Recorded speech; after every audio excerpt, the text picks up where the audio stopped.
What's going on, guys, and welcome back to the YouTube channel. Now, I know I've done a video in the past where I covered my top 5 dislikes of the Focus RS, and in this video I'm going to cover my top 5 favorite things about the RS. This video has been a long time in the coming, and I should have filmed it sooner for you guys because overall I absolutely love the Focus RS. So I'm going to go over my top 5 favorite things about the car that you probably don't know, and something I'm assuming most people are very curious about. So let's get into my top 5 favorite things about the Focus RS. My favorite thing about the Focus RS, obviously, is the way it looks. Now I've covered this in many other videos, but if you guys are new to the channel, this is one of about 600 race red RSs. So you're probably wondering, oh, it's red, I haven't seen a red one before.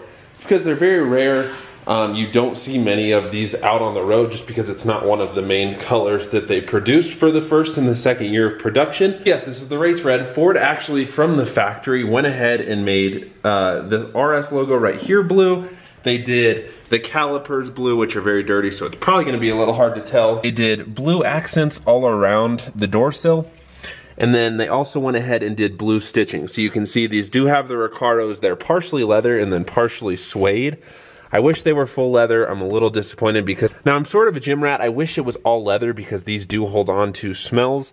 And when you hit the gym, you don't necessarily smell good all the time. So that's my only complaint about these seats. But yeah, the RS does come with blue stitching, which I think accents the car really well. Some people don't like the blue against the red, but I think it looks awesome. And then another cool thing about the limited edition race red is that it came with blacked out mirrors. It came out with a blacked out roof. Some people wrap this, but this isn't wrap. This is how it came from the factory. And then it also came with this black spoiler as well. For all the mods that Ford did from the factory on this car are awesome. Oh, and one more thing that I didn't cover, which I'm not sure if there's a huge difference between. This car from the factory also came with a limited slip differential up front, which is a little bit heavier than say a 16 or 17, but it does help when you're on the track as far as handling goes, cornering. The limited slip is absolutely awesome. And then recently we did get the windows tinted. It is 15% all the way around, which cleans up this car very, very nicely. So I really do love the looks of the Focus RS. Let's go ahead and do a cinematic edit.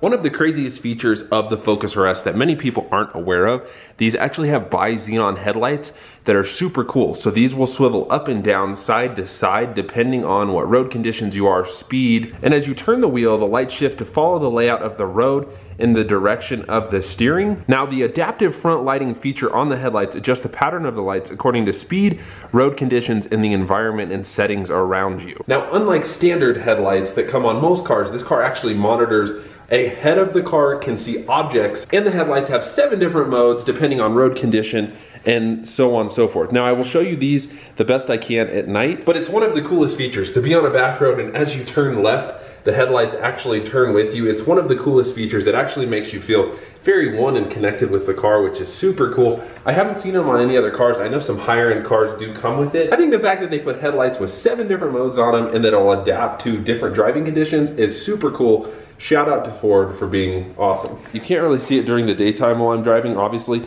And the bi-xenon headlights do have daytime running lights as well. And it's funny, now that I have the Legacy GT and I kind of have that as the daily driver, I only drive this car 3 to 4 times a week. So every time I get in here, it's so special, and I realize how much I love this car and how truly lucky I am to be able to drive something as beautiful and special as this car every single day.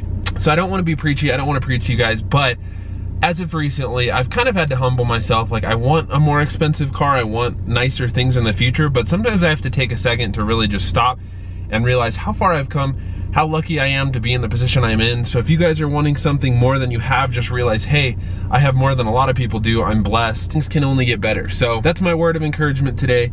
If you're not where you want to be, just realize how far you've come and that you'll get there when the time is right. So stay positive, stay motivated, and keep grinding. So now that the car is all warmed up, I've got my cinematic shots, it's time to go on a drive and talk about my third favorite thing on the Focus RS. All right, so my third favorite thing about the Focus RS has got to be the transmission. I don't know if I've talked about this before, but if you guys have driven a Focus ST, Fiesta ST, or an RS, you'll understand what I'm talking about. It literally feels like butter. It is one of the easiest transmissions to drive, super smooth. And I've driven quite a few cars that are a manual, and none have felt as easy as this car does to drive. And we're going through snow. Now I do have an aftermarket shift knob, which might help just a little bit, but in general, Ford absolutely killed it with the transmission, this clutch. I've launched this car a ton of times, haven't had any issues. I've probably launched the car about 30 times, to be honest with you, and none of those times I've ever had any issues with it. So overall, for a 6-speed manual, it's perfect. I've never had a shifter in a car feel as good as this does. Now, I do think the Fiesta ST shifter was a little bit easier, but it was such a small car that I'm assuming that's why.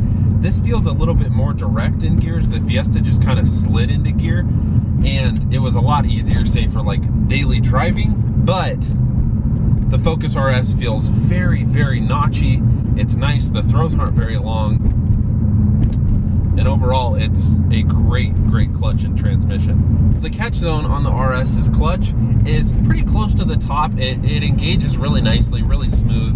And it's a very easy car to learn how to drive. And then one of the things that not a lot of people talk about or have mentioned that I thought would be an interesting thing to tell you guys is if you're stuck in traffic in the Focus RS, it's actually a really nice car to be in traffic in. I mean, at least for a manual, because it actually does an auto blip of the gas for you. So you really only have to feather the clutch and you don't have to worry about the gas because it bumps the RPMs to about 1.3 or 1.2K. All you really have to ever do in traffic is feather the clutch. I don't know if you guys can see this over video, but I am not giving it any gas, only letting the clutch out slightly, and it auto blips the throttle for me up to about 1.3K.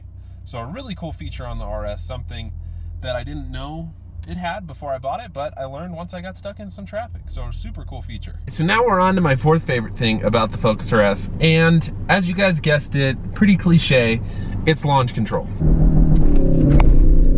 Jesus Christ!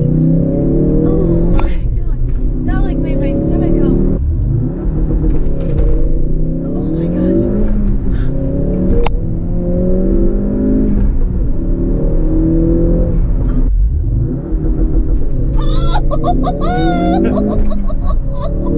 That was better than the first time. Like I had stated previously, I've launched this car probably 20 to 30 times, which you guys are probably cringing at, but I mean, Ford designed the car to be able to launch. Now I'm probably gonna have to replace the clutch sooner than most people might, but you know, I bought this car to send it, so I don't really care. But yeah, I've launched this car a ton of times. I think you'd be really hard pressed to find another car that gets off the line as quick as the Focus RS does. Now in a straight line, this isn't necessarily a straight line monster. That's not what it was designed for, but from a dig, this car is crazy fast. I have a buddy with a gray R, and he raced a Z06 from a dig, and he won because the Z06 just couldn't put the power down. So the launch control on these cars is absolutely nuts. Super wet out today, so I don't think I'm gonna be able to launch the car very easily. It's just too cold, too slippery, and when I launch it, I want to hook and rip. I actually have a kind of cool video with launch control and my girlfriend planned in the near future. It's probably not what you guys are expecting, so stay tuned for that. If you haven't tried launch control on a Focus RS, you need to go out, you need to try it because it's very, very fun. I launched an Audi RS3. It was actually my buddy Nick's.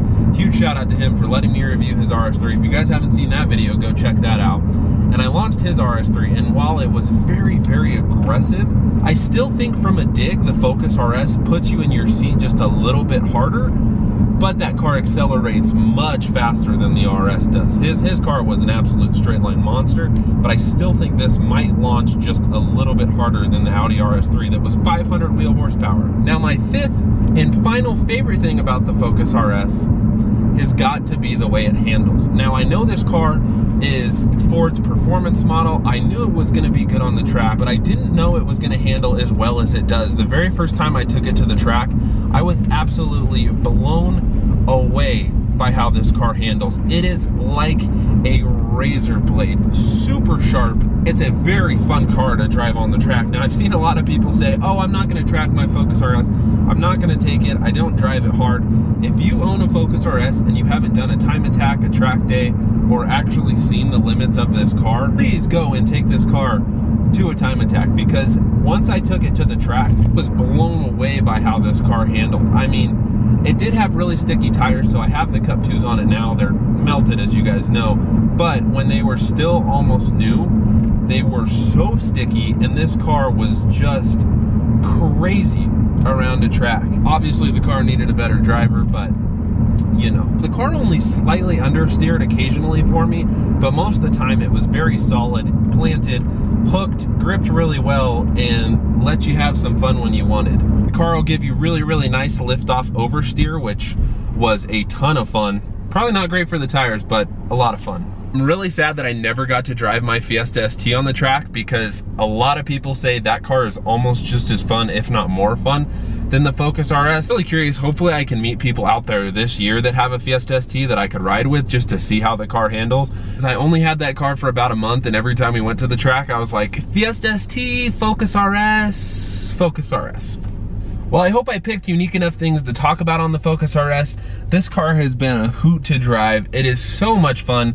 It's kind of my pride and joy. I don't see myself ever selling this car. So we just hit 10,000 miles. We're gonna do an oil change on the Focus RS here in the next week or two, because I change it every 5,000 miles. That's typically what they recommend for the RS. And I think I'm gonna do 1-step colder spark plugs for it, because I've heard that can help with just reliability, a little bit of power, and just overall safety for my vehicle. So I'm definitely gonna do that. I hope you guys enjoyed my top 5 favorite things about the Focus RS. Let me know what your guys' top 5 favorite things are. Leave some video ideas down below for the future. I'm gonna give you guys a little clip of me driving the car, because I always like point of view videos, so I'm gonna give you guys that. Don't forget to like the video, subscribe to the channel if you enjoyed. I'm pumping out a ton of content. I've already put out like 5 or 6 videos since the beginning of January. So stay tuned to the channel, subscribe if you can, and I will catch you guys next time.